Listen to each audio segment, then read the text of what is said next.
Doctor Abdur Rahman আরিফির একটা গল্প মনে পড়ে গেল। তিনি বলেন যে হঠাৎ আমি একবার দেখলাম যে আমার মোবাইলের মধ্যে একজন যুবক একটা মেসেজ করলো, অবাক করা একটা মেসেজ। যুবকের মেসেজটা ছিল যে হুজুর, আত্মহত্যার বিধান কি? আমি মেসেজটা পড়লাম, পড়ে তো অবাক হয়ে গেলাম, কি ব্যাপার। আমি সাথে সাথে তার থেকে নাম্বারটা নিয়ে তাকে ফোন করলাম। তাকে ফোন করে বললাম যে ভাই, আপনি কি যে একটা মেসেজ করছেন বুঝতে পারি নাই। তো যুবক বলতেছে, হুজুর মেসেজ তো স্পষ্ট, আত্মহত্যার বিধান কি? তো আমি তাকেও অবাক করে দেওয়ার জন্য বললাম যে আত্মহত্যার বিধান হলো মুস্তাহাব। সে তো আমার থেকে আরো বেশি অবাক হয়ে গেল। মুস্তাহাব মানে? সে বলতেছে, হুজুর কি বললেন বুঝলাম না। তো ডক্টর আব্দুর রহমান আরিফি বলেন যে আমি তাকে বললাম যে তুমি কি মনে করছো যে আমি অন্য কিছু বলবো? শোনো, সত্যিকার অর্থে তুমি কেন আত্মহত্যা করতে চাইতেছো? তো যুবক বলতেছে যে হুজুর, আমি দীর্ঘদিন যাবৎ একটা চাকরি খোঁজ করতেছি, কিন্তু কোনো চাকরি পাইতেছি না। লেখাপড়া করছি, সার্টিফিকেট আছে, সবকিছু আছে, কিন্তু ব্যবসা করে উন্নতি লাভ করতে পারতেছি না, আবার কোনো চাকরিও করতে পারতেছি না। অলসতা সবকিছু আমাকে ঘিরে ধরেছে। এখন আমার জীবনটা আমার কাছে একটা অন্ধকারের মতো হয়ে গেছে। এখন আমি দুনিয়ার মধ্যে বেঁচে থাকবো সে আশা আমার নাই, কারণ আমার দ্বারা কোনো কাজই হচ্ছে না। এই জন্য আমি চাইতেছি আত্মহত্যা করতে।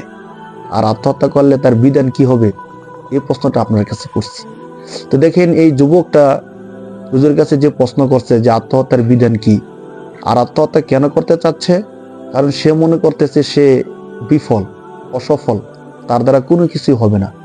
এই প্রশ্ন শুধু এই যুবকের না, আমাদের সমাজের হাজার হাজার যুবকের মধ্যে এই প্রশ্ন থাকে। সে চায় না, সে চায় দুনিয়া থেকে চলে যেতে, কারণ তার দ্বারা কোনো কিছু হচ্ছে না, হয় না, সে নিজেকে অসফল হিসেবে ধরে নেয়। আমরা অনেকেই একটা কাজ যখন করি, সফল হয় না, তখনই মনে করি যে আমার দ্বারা মনে আর কোনো কাজ হবে না। এভাবে একবার দুইবার যখন আমরা বিফল হই, তখন নিজেকে ধরে নিই যে না, আমার দ্বারা আর কোনো কিছু করা সম্ভব না, এখন আমার দুনিয়াতে বেঁচে থেকেও আমার কোনো লাভ নেই, মরে যাওয়াটা আমার জন্য ভালো। নিজকে যদি আমরা এমনটা বুঝাই, তাহলে আমাদের সত্যিকার দুনিয়াতে থাকাটা অনেক কষ্টকর হয়ে যায়। এমনটা না বলি, হতে পারে যে আমার এই কাজটা হইতেছে না, আমার দ্বারা অন্য কোনো কাজ হবে। এমন হতে পারে, অনেক সময় এমন হয় যে আমার দ্বারা এই কাজটা হইতেছে না, অন্য কোনো একটা কাজ আমার দ্বারা ভালো হবে, হতে পারে। আমি আমার ছাত্র জীবনে দেখা একটা গল্প বলতে পারি। এই ক্ষেত্রে আমরা একসাথে অনেক ছাত্র লেখাপড়া করতাম, যে এক ছাত্রকে দেখলাম সে করাতের মধ্যে ভর্তি হয়েছে এবং এই বিষয়ে সে সফল হয়েছে।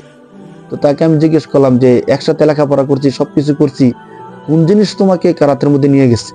তো সে আমাকে বললো যে দেখেন ভাই, আমি দেখলাম যে ক্লাসের মধ্যে যারা লেখাপড়া করে তাদের মধ্যে কেউ 1 নাম্বার 2 নাম্বার খুব ভালো লেখাপড়া করতেছে, কিন্তু আমি যতই কষ্ট করি, চেষ্টা করি, লেখাপড়া আমার দ্বারা হচ্ছে না। তো তখন আমি ভাবলাম যে লেখাপড়া যেহেতু হচ্ছে না, কি করা যায়? যারা লেখাপড়া করতেছে তারা তো একদিন কিছু না কিছু একটা করবে এবং করতে পারবে, আমার তো কিছু হবে না, আমি কি করতে পারি? তখন থেকে আমি অনেক করে ভাবতে থাকতাম যে আমি কি করতে পারি, কোন বিষয়টা আমার থেকে হতে পারে। তো একদিন একজন বন্ধুর সাথে একটা মাঠে গেলাম, কারাতে দেখলাম, আমার কাছে খুব ভালো লাগলো, আমি সেখানে জয়েন দিলাম। তো আমি দেখলাম যে আমি কারাতে খুব ভালো পারি।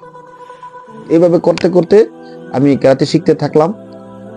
শিখতে শিখতে আজকে আমি ব্ল্যাক বেল্ট পেয়ে গেলাম এবং হাজার হাজার মানুষকে আমি কারাতে শিখাই।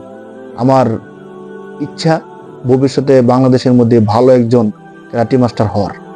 তো তার কথাটা শুনে আমি খুব খুশি হলাম, আনন্দিত হলাম এই জন্য যে সে তার জীবনে আশা ছেড়ে দেয়নি।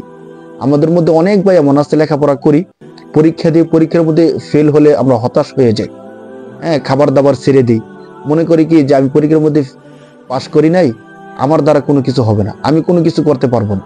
সে সব কিছু ছেড়ে দিই, খাবার দাবার, কাজকর্ম সবকিছু ছেড়ে দিয়ে হতাশ হয়ে ঘুরতে থাকি।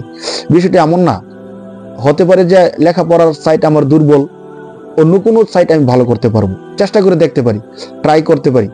আমরা যে বিষয় ট্রাই করবো ওই বিষয়টা যে আমার দ্বারা হয়ে যাবে বিষয়টা এমন না, অন্য একটা বিষয় হবে, আজকে হবে না কালকে হবে।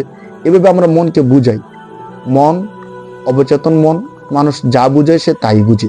আমরা যদি মনকে সঠিক শিক্ষা দিতে পারি, সঠিক জ্ঞান দিতে পারি, সঠিক বুঝ দিতে পারি, তাহলে মন অবশ্যই আমাদেরকে উৎসাহ যোগাবে, সাহস যোগাবে। এবং পৃথিবীতে যারা সফল হয়েছে দেখেন, তারা এক একটা কাজ একবার না হাজার বার ব্যর্থ হয়েছে, এরপরও তারা চেষ্টা চালাই গেছেন, এরপর সফল হয়েছে।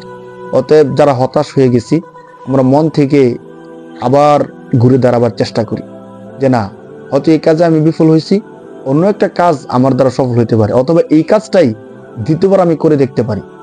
এমন বহু উপমা আছে যে একই কাজ বারবার করে 1000 বার ব্যর্থ হওয়ার পরও সফল হয়েছে। এই জন্য আমরা হতাশ না হই। হতাশ এটা শয়তানের একটা জাল, শয়তানের একটা ফাঁদ। শয়তান মানুষকে হতাশ করে আস্তে আস্তে কুফরির দিকে নিয়ে যায়, মৃত্যু পর্যন্ত পৌঁছে দেয়। এই হতাশজনক যে একটা রোগ, সেটা এক সময় বিশাল মারাত্মক একটা ক্যান্সারে পরিণত হয় এবং আমাদেরকে, আমাদের সমাজকে, আমাদের পরিবারকে ধ্বংসের দিকে নিয়ে যায়। আমরা হতাশ হব না, আল্লাহর উপর ভরসা রেখে কাজ করতে থাকি এবং আল্লাহ তাআলার নাম স্মরণ করতে থাকি। ইনশাআল্লাহ, অবশ্যই আল্লাহ তাআলা আমাদেরকে সফল করবে ইনশাআল্লাহ।